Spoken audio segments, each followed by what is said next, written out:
Bapak, Ibu, saudara-saudara yang dikasihi Tuhan, dimanapun berada, selamat pagi, Tuhan Yesus memberkati. Hari ini kita akan mendengarkan firman Tuhan, kita berdoa. Kasih karunia dari Allah Bapa dan dari anaknya Tuhan Yesus Kristus, kiranya menyertai saudara-saudara sekalian. Amin.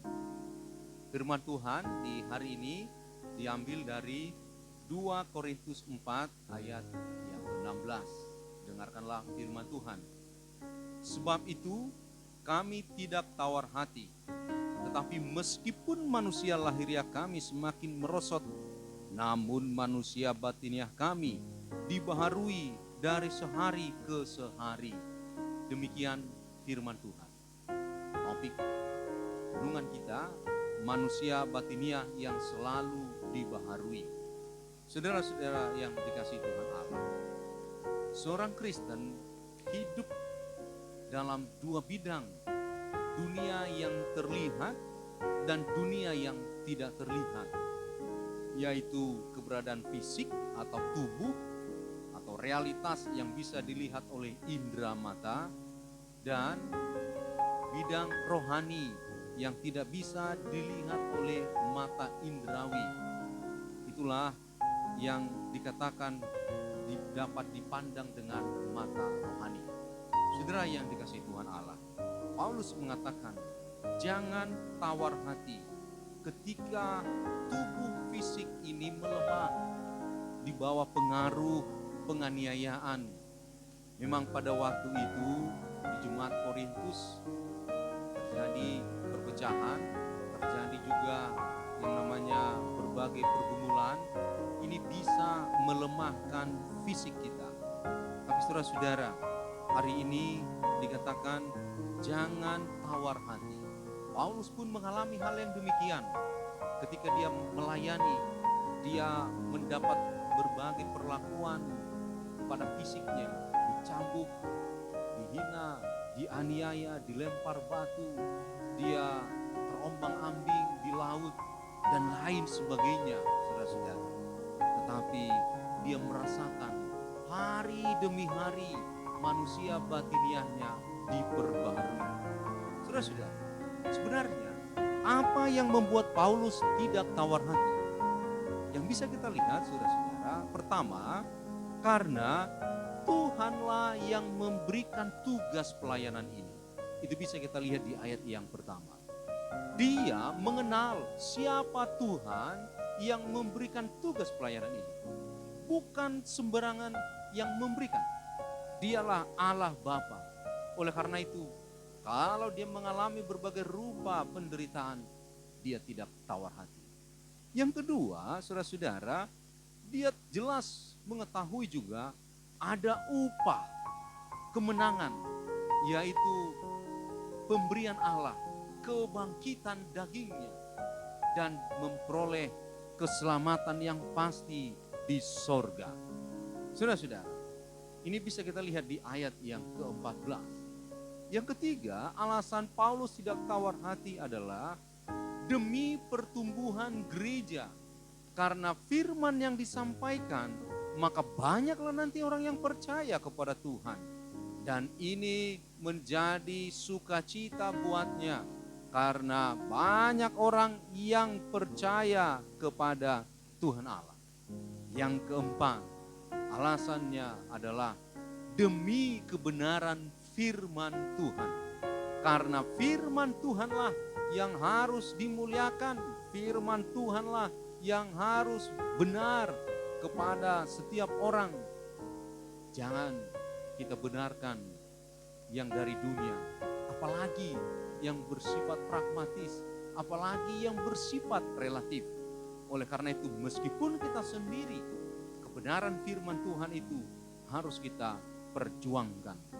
Saudara-saudara yang dikasihi Tuhan Allah, Paulus memang menyadari manusia lahiriahnya semakin merosot, tapi dia percaya manusia batiniahnya diperbaharui hari demi hari.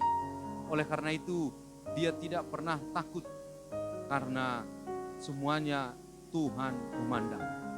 Saudara-saudara, apa yang dapat kita aplikasikan dalam kehidupan kita sehari-hari? Pertama, Janganlah tawar hati ketika kita mengalami penderitaan. Kita berjuang demi keluarga, demi pelayanan, dan demi kehidupan sehari-hari. Ketika kita mengalami penderitaan di tahun Natorasna, Alugu, ya, Udan, Osnyari hanya untuk anak-anak. Tubuhnya semakin merosot, tetapi dia bahagia karena anak-anaknya bisa makan, bisa sekolah, bisa bertumbuh dengan baik. Menjadi sukacita ketika semuanya berjalan dengan baik. Oleh karena itu, jangan tawar hati karena Tuhan memandang semua. Kemudian yang kedua, kita harus percaya saudara-saudara kepada apa yang difirmankan Tuhan, karena upah itu nyata. Bukan pemberian manusia, ini adalah Tuhan yang memberi. Kalau Tuhan memberi, pasti pemberiannya pemberian yang berharga, lebih dari apa yang diberikan oleh dunia ini. Saudara-saudara, yang ketiga, tubuh kita ini memang tanpa diapa-apai pun tua, saudara-saudara. Tidur-tidur saja pun kita pasti akan tua, pasti akan merosot, dan pasti akan mati ujungnya. Tetapi dari firman ini, apakah kita akan mengalami tubuh yang tua semakin merosot dan rohani batinia kita juga akan merosot, tidak ada pembaharuan hari demi hari? Oleh karena itu, hari ini selagi kita masih muda, mari baharui terus, kejar terus, layani Tuhan, berbuat baik, dan kerjakan tugas panggilan. Karena selama kita masih muda, kita masih bisa maksimal untuk bekerja. Maksimalkan semua hari-harimu untuk kemuliaan nama Tuhan. Amin. Kita berdoa. Bapa kami yang di sorga, kami bersyukur buat firman-Mu yang mengingatkan kami agar kami di masa-masa muda ini dapat berkarya untuk kemuliaan nama-Mu. Karena kami yakin tubuh ini akan semakin menua, merosot kekuatannya. Tetapi dengan terus berkarya di dalam-Mu, manusia batinnya kami mengalami pembaharuan. Bapa di sorga, pada kesempatan ini kami doakan mereka yang bekerja di dunia medis, agar Tuhan yang memberkati. Mereka yang membantu saudara-saudara kami, mendampingi mereka yang sakit, biarlah Tuhan yang memberkati keluarga mereka, Tuhan yang memberkati pelayanan mereka. Kami juga mendoakan jemaat-Mu yang terbaring sakit, yang lama, yang sudah terus bertahun-tahun berdoa kepadamu, biarlah Tuhan memulihkan mereka, biarlah Tuhan memberikan pengharapan yang hidup, memberikan sukacita kepada mereka. Kami juga mendoakan saudara-saudara kami yang bertugas dalam pelayanan pemberitaan Injil di daerah terpencil, agar Tuhan yang memberkati, menguatkan dan menopang mereka, ialah Bapa. Dengarkanlah doa kami ini. Dalam nama Yesus Kristus kami berdoa. Amin. Bapak Ibu, saudara-saudara yang dikasihi Tuhan Allah, selamat beraktivitas. Tuhan Yesus memberkati. Shalom.